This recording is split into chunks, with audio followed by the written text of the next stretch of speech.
स्वागत है आप सभी का डीडी राजस्थान के खास कार्यक्रम उपभोक्ता मंच में। आधुनिक दुनिया में हम देखते हैं कि जीवन में नित नयापन देखने को मिलता है जो हमारी रोजमर्रा की जिंदगी को बहुत ही सरल और सुगम बना देता है। ऐसा ही एक नया बाजार है ऑनलाइन शॉपिंग का, जो चिलचिलाती धूप, भीड़-भाड़ और पार्किंग की समस्याओं से निजात तो दिलाता है, लेकिन अगर सावधानी ना बरती जाए तो बहुत सारी समस्याओं का सामना भी हमें करना पड़ता है। तो इन बहुत सारी समस्याओं को जिनको हमें सामना करना पड़ता है, उनसे बचने के लिए किस तरीके से हमें कौन-कौन सी सावधानियां रखनी चाहिए, इसके बारे में आज हम चर्चा करेंगे हमारे आज के कार्यक्रम ऑनलाइन शॉपिंग और कंज्यूमर्स के अंतर्गत।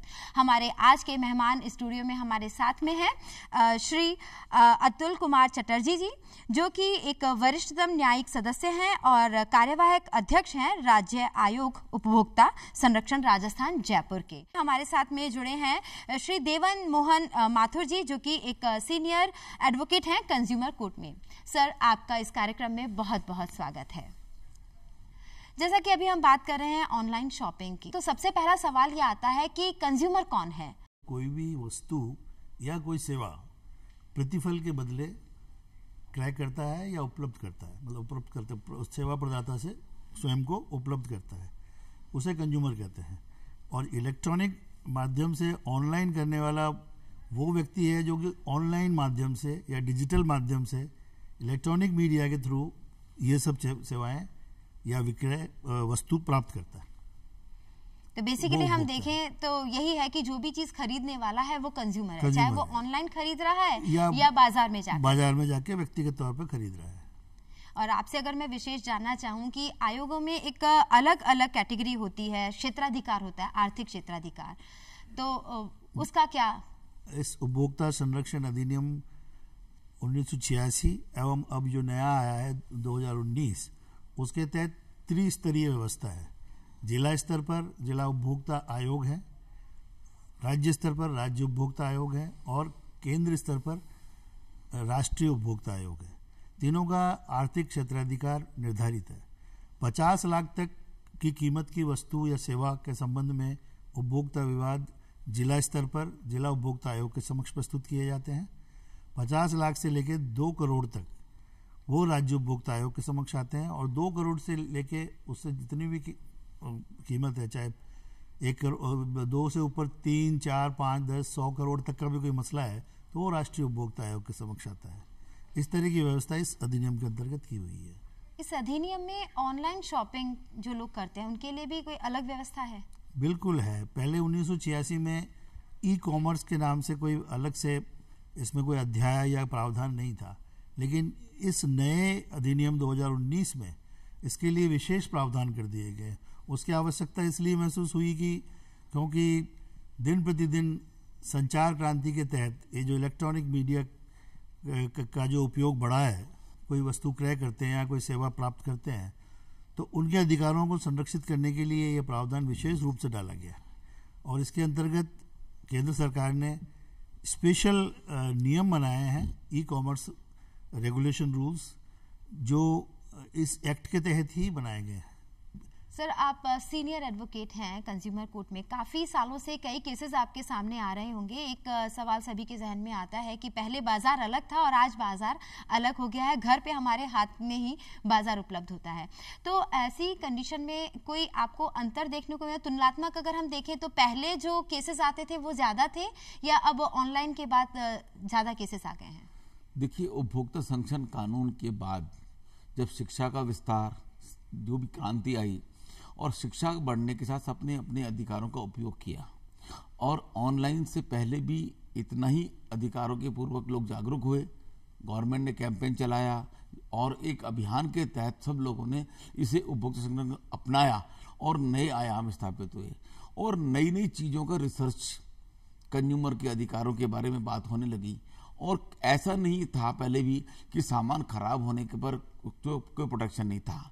अब सवाल ये ऑनलाइन की, जहाँ तक हम बात कर रहे हैं आज, जिसका विषय महत्वपूर्ण विषय है कि ऑनलाइन में जो सामान खरीदा जाता है उस सामान को खरीदने में गुणवत्ता देखना इंपॉर्टेंट होता है, एक कंज्यूमर के लिए भी, लेकिन उसके पास और क्योंकि शिक्षा का विस्तार हो गया, वो रिव्यू भी कर सकता है, उस सामान के बारे में जान सकता है, उसको जानने का अधिकार है कि वो जो सामान खरीद रहा है उसमें क्या क्या इंट्रीगेट्स है, क्या खराब प्रोडक्ट तो नहीं है।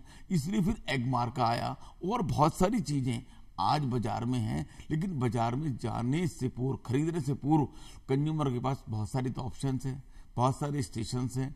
ये और तो बात रही सर स्टेशंस की और बहुत सारे ऑप्शंस हैं। यहाँ पहली जो मेरे जहन में एक सवाल जो आया कि उपभोक्ता हमेशा कोई शिकायत लेके ही कोर्ट में जाता है, तो पहले जो केसेस आते थे वो नॉर्मली बाजार से थे, लेकिन आज बाजार भी डबल हो गया है। आप साधारण तौर से भी जाके खरीद सकते हैं और एक जो आपके हाथ में बाजार है ऑनलाइन। तो ऑनलाइन जो कंज्यूमर्स हैं उनके केसेस तुलनात्मक रूप से ज्यादा आ रहे हैं। नहीं, उपभोक्ता कानून में अभी जब से संचार क्रांति का ऑनलाइन आए हैं, अभी ऑनलाइन केसेस बहुत कम है। क्योंकि पहले प्रॉब्लम क्या थी हमारे सामने कि ज्यूरिडिक्शन नहीं था। अमेंडमेंट के बाद, संशोधन 2019 के बाद, अब कंज्यूमर को यह अधिकार मिला है कि वो जहां निवास करता है वहां से केस कर सकता है। क्योंकि पहले ऑनलाइन मंगाया तो अपोजिट पार्टी अगर बॉम्बे, दिल्ली, मद्रास रहती है तो केस नहीं हो सकता था, ज्यूरिडिक्शन का प्रॉब्लम आ जाता था।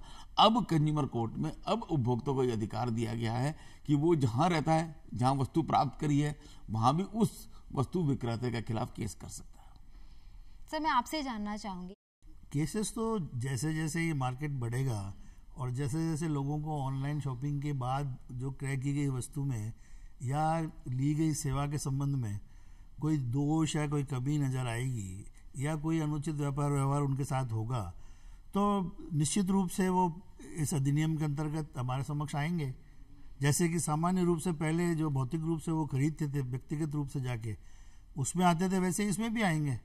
अभी इन्होंने क्षेत्राधिकार वाली बात बताई। पहले क्या है, जैसे उदाहरण के लिए, जैसे मैंने मान लीजिए जयपुर में बैठ के और एक दिल्ली से बेंगलोर जाने का या दिल्ली से कलकत्ता जाने का टिकट जयपुर से ही लिया और मैं रहता हूँ जयपुर में, लेकिन वो एयरवेज कंपनी दिल्ली में उसका ऑफिस है या बेंगलोर में है, तो पहले हमें उसका परिवाद पेश करने के लिए उन दोनों स्थानों में से किसी एक स्थान को में जाना आवश्यक था। अब ये हो गया कि जहाँ परिवादी निवास करता है, मतलब जहाँ उपभोक्ता है, वहाँ भी वो उपभोक्ता विवाद प्रस्तुत कर सकता है। ये एक बहुत अच्छा उपभोक्ताओं के अधिकारों के संरक्षण के लिए प्रावधान बना है। वरना इसमें क्या परेशानी होती थी, मान लीजिए कोई आपने 10,000 रुपये की चीज़ खरीदी, उसके लिए आपको वो उस स्थान पे जाके परिवाद करना, वहाँ के स्थानीय अधिवक्ता का सहयोग लेना या बार बार पेशियों पे वहाँ जाना, इसके लिए बड़ी कठिनाई होती थी उपभोक्ता को। ऐसी स्थिति में मुझे लगता है कि उपभोक्ता छोड़ ही देता था कि मैं इतनी दूर जाऊंगा और केस करूंगा, इससे अच्छा है। लेकिन अब ऐसा नहीं है। अब जहां वो रह रहा है वहां वाद कारण उत्पन्न होना माना जाएगा और वहां से फिर वो वहां भी अपना वो विवाद प्रस्तुत कर सकता है। बात करें आज की, तो रसोई का सामान भी ऑनलाइन आ रहा है और बड़ी बड़ी चीजें, मोबाइल भी है, टीवी भी, वॉशिंग मशीन, सब कुछ ऑनलाइन आ रहा है। तो यहाँ पर उपभोक्ता के लिए क्या कोई सीमा है कि इतने तक का सामान होगा तो वो परिवादी सामने आ सकता है, अदरवाइज नहीं? उपभोक्ता संरक्षण कानून में अमाउंट की कोई व्याख्या नहीं की गई है, खरीद की कोई व्याख्या नहीं की गई है।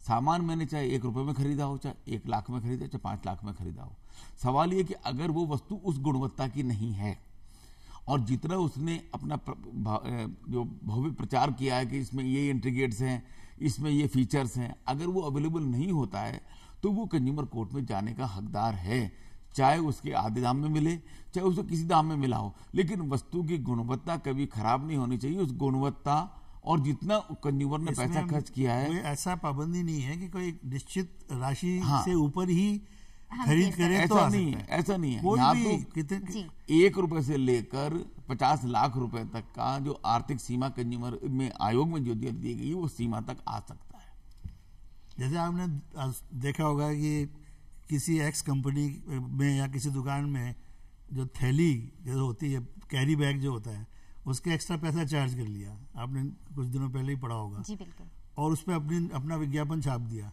और फिर उसके एक्स्ट्रा पैसे ले रहे हैं, तो वो अनुचित व्यवहार माना गया।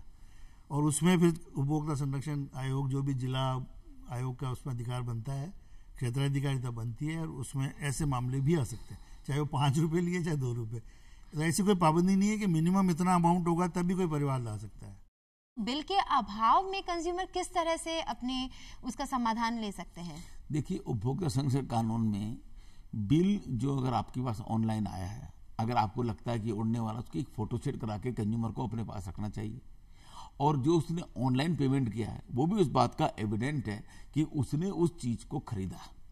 और नहीं तो अगर जो वस्तु खरीदी अगर उसको भी कंज्यूमर कोर्ट में पेश कर देते हैं तो उसको भी एविडेंट माना जाएगा। इवन कंज्यूमर कोर्ट में आप जो साइड एविडेंस देंगे और जो शपथ पत्र देते हैं, और ये नहीं कहा जा सकता कि साहब आपके पास बिल नहीं है तो हम कंज्यूमर नहीं मानते, ऐसा नहीं है। क्योंकि आपने ऑनलाइन शॉपिंग करी, बैंकिंग से पेमेंट हुआ, तो आप कंज्यूमर की परिभाषा में आ गए। आपको बिल संभाल के जरूर रखना चाहिए, बिल की फोटो स्टेट इमीडिएटली कर लें, क्योंकि ये जो कंप्यूटराइज जो बिल आ रहे हैं ये इसमें उड़ जाता है, कागज खाली रह जाता है कई बार, तो उसको सावधानी तो कंज्यूमर को बरतनी पड़ेगी। और कंज्यूमर को अपना स्मार्ट वर्क तो करना ही पड़ेगा। आज आप किसी अधिकार की जब बात करते हैं तो अधिकार की बात करने के लिए हमें भी उतना ही प्रयास करना पड़ेगा कि हमारे उस गुणवत्ता की चीज हमें प्राप्त हो। बिल्कुल सही कहा सर ने। अगर आज आप अधिकार की बात करते हैं तो थोड़ी सी स्मार्टनेस तो आपके अंदर भी होनी चाहिए। आप भी स्मार्ट बनिए और बिल की सबसे पहले फोटो स्टेट करवा के रख लीजिएगा। एक दूसरी बात ये आती है कि जब भी हम कोई सामान खरीदते हैं तो सबसे पहला ऑनलाइन शॉपिंग में ये आता है कि आप 15 दिन के अंदर रिटर्न कर सकते हैं। तो उस पॉलिसी में क्या है? आपने कहा 15 दिन में रिटर्न पॉलिसी, वो तो एक एस्पेक्ट हो गया कि अगर आपने 15 दिन में संतुष्ट नहीं हो और आपने उसमें कोई मतलब उस वस्तु में कोई उसके स्वरूप में परिवर्तन नहीं हुआ है तो आपको वो खुद ही ने अधिकार दिया, एक वारंटी दी है कि 15 दिन में अगर आप संतुष्ट नहीं है तो वापस कर सकते हैं। तो वो अधिकार आपका सुरक्षित है। लेकिन उसके बाद अगर समय निकल गया 15 दिन का और फिर कोई सेवा दोष उत्पन्न हो रहा है, आपको लग रहा है कि असंतुष्ट हो रहे हो कि साहब ये काम नहीं कर रहा है, तो डेफिनेटली आप पहले उसको अपने मेल से या टेलीफोनिकली सूचित कीजिए कि भाई हमने क्या किया था, इसमें ये प्रॉब्लम है। तो उनका एक सर्विस सेंटर होता है, ऑथराइज सर्विस सेंटर होता है, वो भी इस एक्ट के तहत पाबंद है कि आपको वो सर्विस प्रोवाइड कराएंगे। भले ही वो आपसे सीधे तौर पर नहीं जुड़े हुए हैं, आपने क्रैक किया है एक्स एजेंसी से, लेकिन उसके सर्विस सेंटर वाई आपके शहर में है, तो वो कहेगा साहब आपने हमारे सर्विस सेंटर पे जाइए, इसको दिखाइए, और वो सेवा संतुष्टि आपको नहीं मिलती तो वो सर्विस प्रोवाइडर जो सर्विस करने वाला है इस आपके मोबाइल का, वो भी उस मैन्युफैक्चरर के साथ साथ लायबल है, उसके खिलाफ भी आप परिवाद पेश कर सकते हो। बिल्कुल, क्योंकि कई बार हमें ये लगता है कि देखिए मोबाइल जैसी बड़ी चीज़ है, हम पड़ोस की दुकान से लेकर आएंगे तो हम बार बार जाके उसके सर पे बोल सकते हैं कि मैंने इतने का मोबाइल लिया है भाई, क्या परेशानी हो रही, सही कर। लेकिन ऑनलाइन शॉपिंग में अगर हम ये चीज़ ले लेते हैं बड़ी, तो ये एक डर हमेशा मन में बना रहता है। उसी के साथ हम ये देखते हैं कि कई बार क्या बनाने वाला कोई और है, उसे असेंबल कोई और कर रहा है और हम किसी और प्लेटफॉर्म से उसे खरीद रहे हैं। तो ऐसी जो परिस्थिति होती है उसमें कोई भी ग्राहक जो है वो उसकी क्वालिटी को किस तरह से जांच कर सकता है? आपको गुणवत्ता जांचने का पूर्ण अधिकार है। और जहां तक ऑनलाइन का है तो जिसकी रिव्यू पे जाइए, उसकी ग्रेडिंग पे जाइए, उसके स्टार देखिए, और लोगों के व्यूज आते हैं कि ये प्रोडक्ट कितना कामयाब रहा, कितने लोगों ने इसको पसंद किया और कितने लोगों ने इसको अच्छा माना, उसके अकॉर्डिंग अपना मानस बनाता है। कस्टमर भी स्मार्ट हो गया है, ऑनलाइन काम करने वाला या ऑनलाइन जांच करने वाला हर चीज का वो रिव्यू देखना चाहता है, और रिव्यू देखने के बाद ही वो अपना मानस बनाता है कि मुझे लेना चाहिए। और नहीं तो वो अपने व्यू भी डाल सकता है कि मुझे गाइड कीजिए। तो कंपनी उत्पादक की जिम्मेदारी हो जाती है कि वो उसको गाइड करे, उसके स्पेशल फीचर्स बताए और ऐसी चीज बताए जो और फीचर्स में नहीं है, और क्यों लाभ है उसको लेने में, क्यों खरीदार खरीदी करिए। और वो अपने डाटा भी मांग सकता है कि अब तक आपके कितने कस्टमर, कितने प्रोडक्शन बना, कितने लोगों ने पसंद किया और कितने लोगों का अब तक क्या रिव्यू आया, ये आपको जानने का अधिकार है। तो दर्शकों से मैं यही कहना चाहूँगी कि अगर महंगी चीज़ आप खरीद रहे हैं, वहाँ के रिव्यूज़ देखिए। अगर उनमें से आपको कुछ नहीं मिलता है तो जैसा कि देवेंद्र मोहन जी ने कहा कि आप खुद उनसे पूछ सकते हैं कि मैं सामान खरीदने जा रहा हूँ, मुझे इसके बारे में ये जानकारी चाहिए, उसके बाद ही आप खरीदें। सर, अभी हम बात कर रहे थे कि ये एक्ट बना 19 में आया और 86 की भी आप बात कर रहे थे, काफ़ी सारे कानून बनते हैं। मैं अगर बात करूं कि जैसे मैं महिला हूं, महिलाओं के लिए भी बहुत सारे कानून बने हैं, इतने अधिकार हैं उसके कि महिलाएं सभी अपने अधिकार क्षेत्रों के बारे में नहीं जानती हैं। उसी तरह से कंज्यूमर के भी क्या राइट्स हैं, कौन से कानून उसके लिए बने हैं, किसका सहारा ले सकता है, किसकी उसे सहायता मिल सकती है, नहीं पता। इसकी जानकारी उन्हें होनी चाहिए। इसके लिए क्या कर सकते हैं? इसके लिए देखिए, केंद्र सरकार ने लीगल सर्विसेज अथॉरिटीज एक्ट बना रखा है, तो उसमें भी त्रिस्तरीय व्यवस्था है। उसमें केंद्र पे हमारे सुप्रीम कोर्ट के स्तर पर राष्ट्रीय प्राधिकरण बना हुआ है, विधिक सेवा प्राधिकरण। उसमें एक सुप्रीम कोर्ट जज उसके अध्यक्ष होते हैं और कई उसमें सदस्य हैं। उसमें एक एस्पेक्ट है उसका विधिक साक्षरता, विधिक सेवा और विधिक साक्षरता। तो विधिक साक्षरता के तहत हमारे जो जजेस हैं, न्यायिक अधिकारी हैं और हमारे जो लीगल वॉलंटियर्स हैं, उसमें लीगल वॉलंटियर्स भी अपॉइंट होते हैं, वो लोग समय समय पर विभिन्न स्थानों पर शिविर आयोजित करते हैं। उसमें एक टारगेट ग्रुप होता है, उनको विभिन्न कानूनों की जानकारी दी जाती है, जिसमें उपभोक्ता संरक्षण अधिनियम भी शामिल होता है और इसके बारे में भी उनको जानकारी दी जाती है और जो दर्शक श्रोता होते हैं उनके प्रश्नों का उत्तर दिया जाता है। दूसरा, इसमें इसी अधिनियम के तहत डिफरेंट वॉलंटरी ऑर्गेनाइजेशंस हैं, एनजीओज हैं, जो उपभोक्ता के मामलात को विशेष रूप से डील करते हैं और उनको समय समय पर वो अपने स्तर पर सेमिनार्स करते हैं, कॉन्फ्रेंस करते हैं और जागरूकता के लिए इस तरह के कार्यक्रम आयोजित करते हैं। और संचार माध्यम से तो समय समय पर इनकी इस कानून की भी जानकारी दी जाती है। तो जागरूकता विभिन्न चरणों में और विभिन्न संस्थाओं के द्वारा फैलाई जा रही है।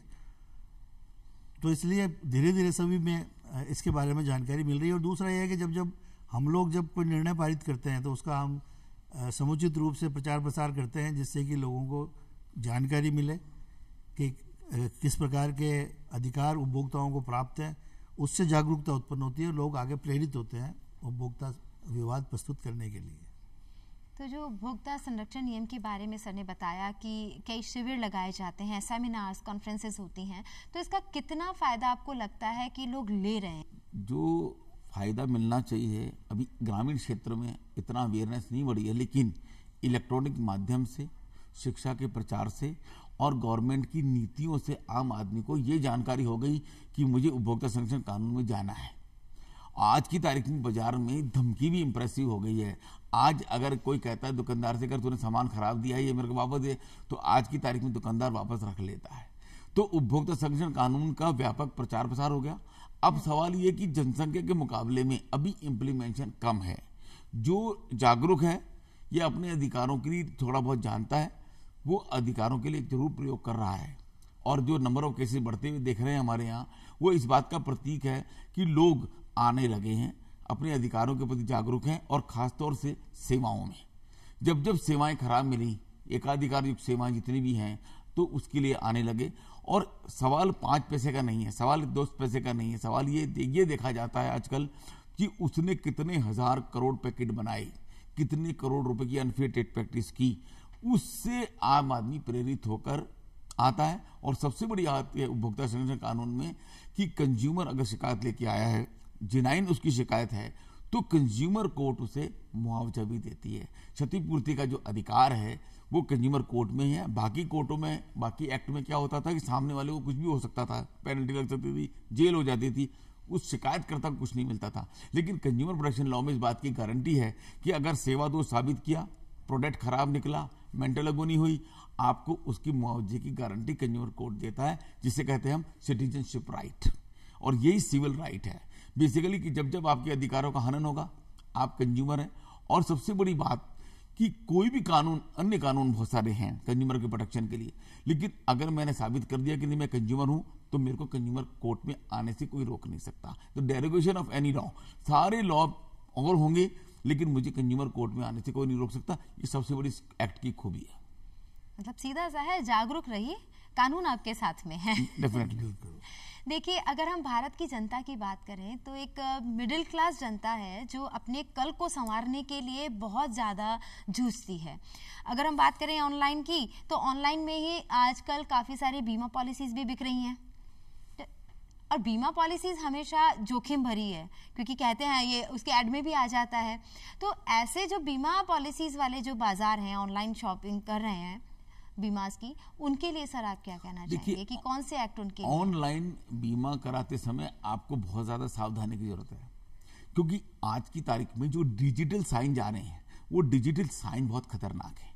वो कहीं भी उसका प्रयोग किया जा सकता है। प्रपोजल फॉर्म जो भरते हैं, प्रपोजल फॉर्म से मैंने फिर बात कहा कि रेटिंग, रिव्यूज उस कंपनी का क्या अस्तित्व है, उसकी कितनी संपत्ति है, उसने कितने क्लेमों का भुगतान अब तक किया है, कितने पॉलिसी होल्डर्स हैं, ये जानकारी लेने के बाद ही ऑनलाइन इंश्योरेंस में जाएं।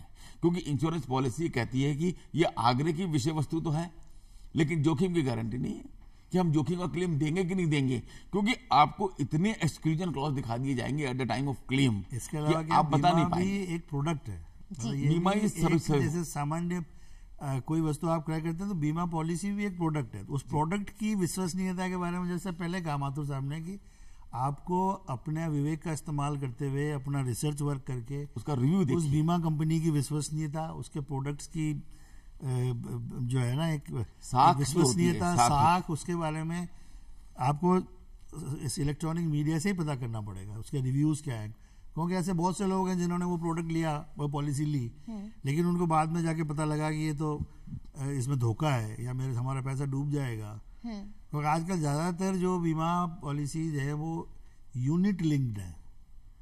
वो यूनिट लिंक्ड का मतलब है कि वो मार्केट में पैसा इन्वेस्ट होता है, शेयर मार्केट, और आपका दिन प्रतिदिन उसके आपकी जो इंश्योर्ड वैल्यू है वो कम बेसी होती रहती है।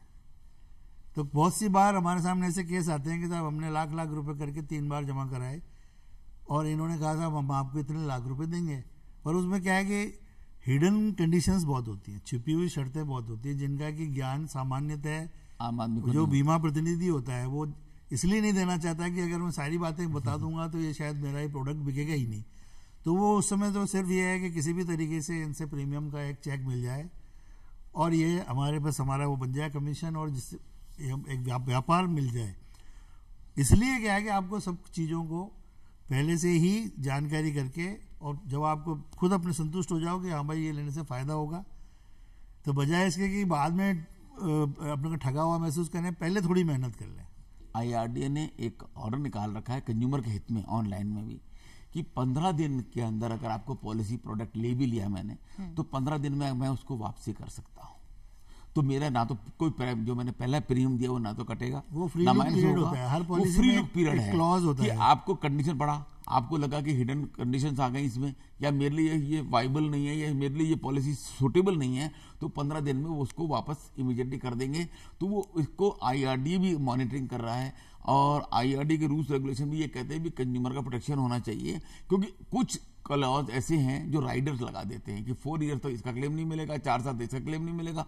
अरे भाई, आपने जो बीमा लिया, कुछ लोगों ने यहाँ तक 1 महीने का बीमा नहीं मिलेगा, तो हमने कहा 11 महीने का बीमा करते हो क्या आप लोग?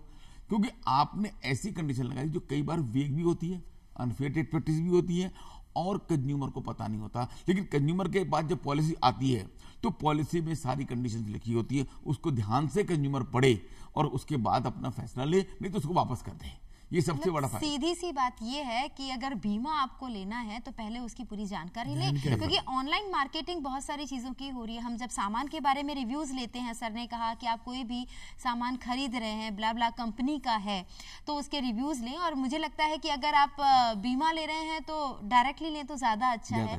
अभी हम बात कर रहे थे उपभोक्ता संरक्षण नियम एक्ट की, तो एक इतनी सारी समस्याएं आए दिन आपके सामने आती हैं, काफ़ी सारे बदलाव इन समस्याओं में हो गए हैं, क्योंकि मार्केट बदल गया है, उनके काफ़ी सारे जो मंच हैं वो बदल गए हैं। तो उसी के साथ अगर हम देखें कि आने वाले एक्ट में हम क्या बदलाव कर सकते हैं एक सुझाव के तौर पर, जिसका कि उपभोक्ता को अधिक से अधिक फायदा हो, तो वो कौन से पॉइंट हो सकते हैं? फिलहाल तो देखिए, ये उपभोक्ता संरक्षण अधिनियम 2019 अपने आप में so far as this e-commerce is concerned, मतलब इलेक्ट्रॉनिक माध्यम से ऑनलाइन शॉपिंग का जहाँ तक अभी अपने आप में परिपूर्ण है जी। लेकिन जैसा कि इन्होंने बताया कि अभी लोग इतने अभी सजग नहीं हुए हैं कि इसके तहत इस प्रक्रिया में जो नुकसान होता है या जो धोखाधड़ी होती है या जो सेवा में कमी उनको महसूस होती है, वो सामान्यतः कोर्ट के सामने, जिला उपभोक्ता आयोग या आयोगों के सामने आ नहीं पाते। वो तो ऐसी कोई समस्या अभी फिलहाल ऐसी नहीं है कि इसमें कोई और सुझाव भी दिए जाए। अकॉर्डिंग टू यू जो है अभी वो परफेक्ट है। अभी अपने आप में वर्तमान परिस्थितियों में विगत अनुभवों को देखते हुए परिपूर्ण है। इसमें सब चीजें शामिल की गई है। इसमें जो इलेक्ट्रॉनिक सर्विस प्रोवाइडर है, जो प्लेटफॉर्म जिसे कहते हैं, जो स्टेशन जिसका आप संदर्भ दे रहे हैं, वो भी शामिल है। पिछले कानून में 1986 वाले में वो साफ बच जाते थे कि साहब हमारा कोई रोल नहीं है, क्योंकि ये जो उत्पाद हमने उपलब्ध कराया है ये इन्हीं के ऑर्डर पे एक्स कंपनी से उनका उत्पाद हमने मंगवा के इनको दे दिया। हमारा रोल इतना है कि भाई उसको मंगवा के इनको उपलब्ध करवाना। हमारी सेवा उपभोक्ता के प्रति इतनी है कि ये सामान सही ढंग से पहुंचा कि नहीं पहुंचा, उस उत्पाद की गुणवत्ता और उसकी जो उत्पाद की त्रुटि है, मैन्युफैक्चरिंग डिफेक्ट है, उससे उसका कोई लेना देना नहीं होता था। अब लेकिन वो लायबल है। अब वो जो स्टेशन है उसकी ड्यूटी है कि वो इस बात को सुनिश्चित करे कि जो प्रोडक्ट उसको वहाँ उपलब्ध करवा रहा है वो सही है, दोष रहित है। तो अब उसका भी उत्तरदायित्व बन गया, और वो जॉइंटली और सेवरली, मतलब इंडिविजुअली और उनके साथ लायबल होगा। जी बिल्कुल सर, एक आखिरी सवाल मैं आपसे पूछना चाहूंगी। बात हम कर रहे हैं ऑनलाइन शॉपिंग की। अब हर समय जब मोबाइल हाथ में होता है तो हम कुछ ना कुछ स्क्रॉल करते रहते हैं, उसमें सबसे ज़्यादा लुभाता है हमें डिस्काउंट। तो मुझे या व्यूअर्स को भी मैं कहूँ तो वो ये समझ में नहीं आता कि इतना डिस्काउंट ऑनलाइन में कैसे मिलता है। क्या वो सामान में कोई खराबी है या क्या उसे व्यूअर्स को किस तरह से देखना चाहिए उपभोक्ता? देखिए, ऑनलाइन सामान जो मिल रहा है वो डेफिनेटली सस्ता होता है। आने जाने की प्रॉब्लम खत्म हो गई, जिसमें पार्किंग भी शामिल है आपको, लेकिन आपको सस्ता इसलिए मिलता है कि वो बल्क में ऑर्डर दे रहे हैं।